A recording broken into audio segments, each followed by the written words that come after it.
Hi, അസ്സലാമലൈക്കും. താസ്പുഷ് ചാനലിലേക്ക് എല്ലാവർക്കും സ്വാഗതം. ഇന്ന് ഞാൻ വന്നിട്ടുള്ളത് ഒരു 10 മിനിറ്റിൻ്റെ ഉള്ളിൽ ഉണ്ടാക്കാൻ പറ്റുന്ന ഒരു അടിപൊളി സ്നാക്കുമായിട്ടാണ്. ഈ സ്നാക്ക് ഞാൻ പനീർ വെച്ചിട്ടാണ് ചെയ്യുന്നത്. നല്ല ടേസ്റ്റി ആയിട്ടുള്ള ഐറ്റമാണ്.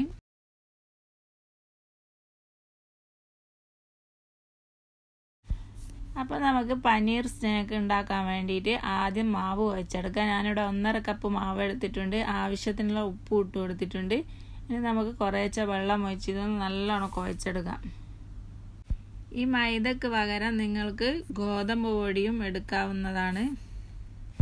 ടേസ്റ്റ് ചെറിയൊരു വ്യത്യാസം ഉണ്ടാകുന്ന മാത്രമേ ഉള്ളൂ. ഇനി ഇതിൻ്റെ മേലോട്ട് ഒരു 1/4 സ്പൂണ് ഓയിൽ തടവി കൊടുക്കാം. അടുത്തതായി നമുക്ക് ഇതിനുള്ള ഫില്ലിങ് റെഡിയാക്കി എടുക്കാം. ഞാനിവിടെ പാൻ വെച്ചിട്ട് ഒരു ടേബിൾ സ്പൂണ് ഓയിൽ ചേർത്ത് കൊടുത്തിട്ടുണ്ട്. ഒരു മീഡിയം സൈസിലുള്ള സവാള ചെറുതായിട്ട് കട്ട് ചെയ്തെടുത്തിട്ടുണ്ട്. ഇനി നമുക്ക് ഇതിനാവശ്യത്തിനുള്ള ഉപ്പും കൂടി ആഡ് ചെയ്ത് കൊടുത്ത് നല്ലോണം ഒന്ന് വഴറ്റിയെടുക്കാം. സവാള കട്ട് ചെയ്യുമ്പോൾ ചെറുതായിട്ട് കട്ട് ചെയ്തെടുക്കണം. ഇനി നമുക്കിതിലോട്ട് ആഡ് ചെയ്യേണ്ടത് ഒരു 4 പച്ചമുളക് എടുത്ത് വട്ടത്ത് കട്ട് ചെയ്തെടുത്തിട്ടുണ്ട്. അതും കൂടി ഇതിലോട്ട് ആഡ് ചെയ്ത് കൊടുത്ത് നല്ലോണം ഒന്ന് വഴറ്റിയെടുക്കാം. ഇതിലോട്ടേക്ക് ഇഞ്ചി വെളുത്തുള്ളിൻ്റെ പേസ്റ്റ് 1 ടീസ്പൂൺ ഇട്ട് കൊടുത്തിട്ടുണ്ട്. ഇനി ഇതിലോട്ട് ചേർത്ത് കൊടുക്കേണ്ടത് ക്യാബേജാണ്. ഞാൻ 1 കപ്പ് ക്യാബേജ് ചെറുതായിട്ട് കട്ട് ചെയ്തെടുത്തതാണ്. ഇനി ഇതിലോട്ട് ആഡ് ചെയ്യേണ്ട ക്യാരറ്റാണ്. ഞാനിവിടെ ഒരു വലിയ ക്യാരറ്റ് എടുത്തിട്ട് പൊടിയായിട്ട് അരിഞ്ഞെടുത്തതാണ്.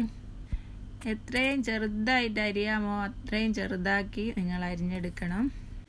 ഇനി ഇതിലേക്ക് കുറച്ച് കരിവേപ്പിലയും 1/2 സ്പൂൺ കുരുമുളക് പൊടിയും കൂടി ആഡ് ചെയ്ത് കൊടുത്തിട്ടുണ്ട്. ഇനി നല്ലോണം ഇതൊന്ന് വഴറ്റിയെടുക്കാം. വഴറ്റിയെടുത്ത ശേഷം ഇതിലോട്ട് പനീർ ചേർത്ത് കൊടുക്കണം. പനീർ ഞാൻ 250 ഗ്രാം പനീർ മിക്സിയിലിട്ട് പൊടിച്ചെടുത്തതാണ്. നല്ല ഹെൽത്തി ആയിട്ടുള്ളൊരു ഡിഷാണിത്. നിങ്ങൾ എന്തായാലും ട്രൈ ചെയ്ത് നോക്കണം. പനീറിൻ്റെ വെള്ളമൊക്കെ ഒന്ന് വറ്റിയെടുക്കാൻ വേണ്ടി നല്ലോണം ഒന്ന് മിക്സാക്കി കൊടുക്കാം. പനീർ അധികം വേവേണ്ട ആവശ്യമൊന്നുമില്ല. നമുക്കതിൻ്റെ വെള്ളമയമൊന്ന് മാറിക്കിട്ടിയാൽ മതി. ഇപ്പം വെള്ളമയമൊക്കെ മാറി ഡ്രൈ ആയിട്ടുണ്ട്. ഇനി നമുക്ക് സ്റ്റൗ ഓഫ് ചെയ്ത് ഇതൊന്ന് മാറ്റി വെക്കാം. ഇനി നമുക്ക് നേരത്തെ കുഴച്ച് വെച്ച മാവിൽ നിന്ന് ചെറിയ ബോൾസ് എടുത്ത് ചപ്പാത്തിയൊക്കെ പരത്തുന്ന പോലെ ഒന്ന് പരത്തിയെടുക്കാം. ചപ്പാത്തിൻ്റെ അത്ര വലുപ്പത്തിലൊന്നും പരത്തിയെടുക്കണ്ട, ചെറിയൊരു വലുപ്പത്തിൽ പരത്തിയെടുത്താൽ മതി.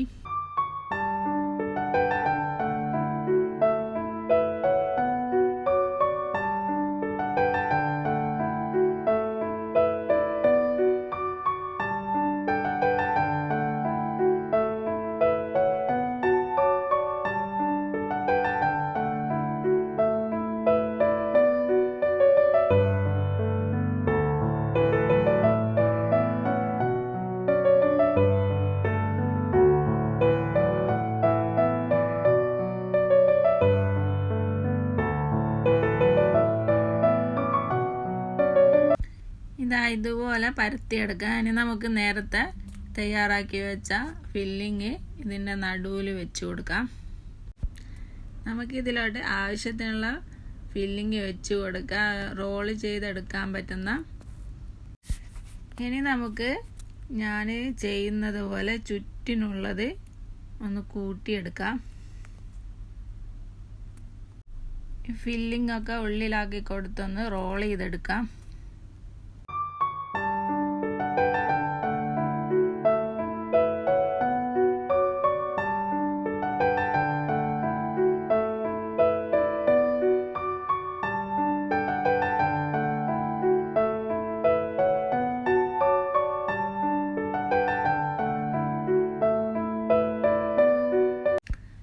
ഇതുപോലെ ഒട്ടും ഗ്യാപ്പില്ലാതെ പ്രസ് ചെയ്തെടുക്കണം. ഇതിന് ജസ്റ്റ് ഒന്ന് പ്രസ് ചെയ്ത് കൊടുത്തൊന്ന് റൗണ്ട് ഷേപ്പിലാക്കി എടുക്കണം. ഇതുപോലെ ബാക്കിയുള്ളതും കൂടി റെഡിയാക്കി എടുക്കാം.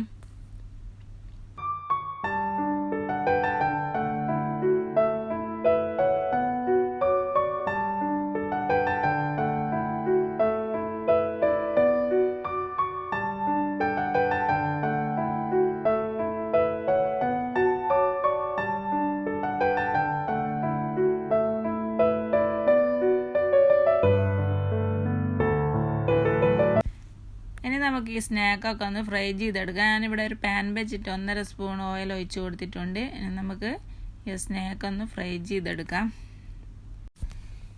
ഇതുപോലെ കുറച്ച് എണ്ണ ഒഴിച്ച് കൊടുത്തിട്ട് ഓരോ സൈഡും നമുക്ക് വേവിച്ചെടുക്കാം. ഇനി നമുക്കിതൊന്ന് തിരിച്ചിട്ട് കൊടുക്കാം. ഇതിപ്പം ചെറുതായിട്ട് ഗോൾഡൻ കളറായി വന്നിട്ടുണ്ട്. 2 സൈഡും ഇതുപോലെ നല്ലോണം ഗോൾഡൻ കളറാക്കി ഫ്രൈ ചെയ്തെടുക്കണം. വളരെ കുറച്ച് മാത്രം ഓയിൽ ഒഴിച്ച് ഉണ്ടാക്കാൻ പറ്റുന്നൊരു സ്നാക്കാണിത്.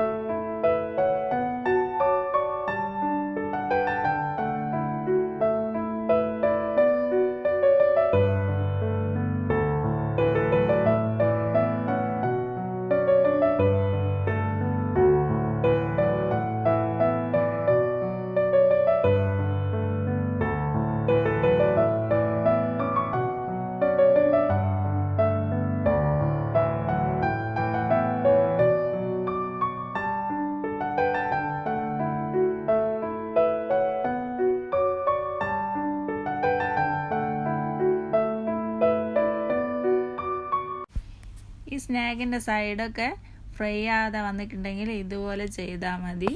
എണ്ണയിൽ ഇതുപോലെ റോൾ ചെയ്തെടുത്താൽ മതി. അപ്പം നന്നായിട്ട് ഫ്രൈ ആയിട്ട് കിട്ടും.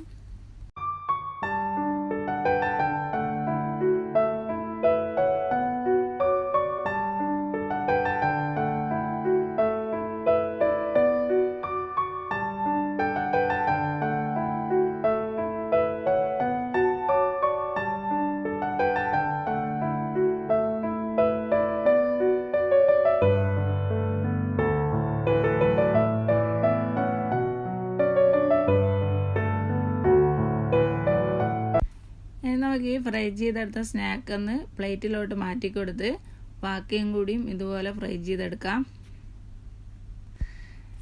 ഇനി ബാക്കിയുള്ളതും കൂടി ഫ്രൈ ചെയ്തെടുക്കാൻ വേണ്ടി എണ്ണ ഒഴിക്കേണ്ട ആവശ്യമില്ല. ഈ എണ്ണ തന്നെ മതി അതും കൂടി ഫ്രൈ ചെയ്തെടുക്കാൻ. എണ്ണ കൂടുതലായിട്ട് ഇഷ്ടമില്ലാത്തവർക്കും പറ്റാത്തവർക്കുമൊക്കെ ചെയ്യാൻ പറ്റുന്ന ഒരു അടിപൊളി സ്നാക്കാണിത്. അപ്പം നമ്മുടെ പനീർ സ്നാക്ക് മുഴുവനായിട്ട് ഫ്രൈ ചെയ്തെടുത്തിട്ടുണ്ട്. ഈ വീഡിയോ ഇഷ്ടമായി ലൈക്ക് ചെയ്യാൻ ഷെയർ ചെയ്യാൻ മറക്കരുത്. Thank you for watching.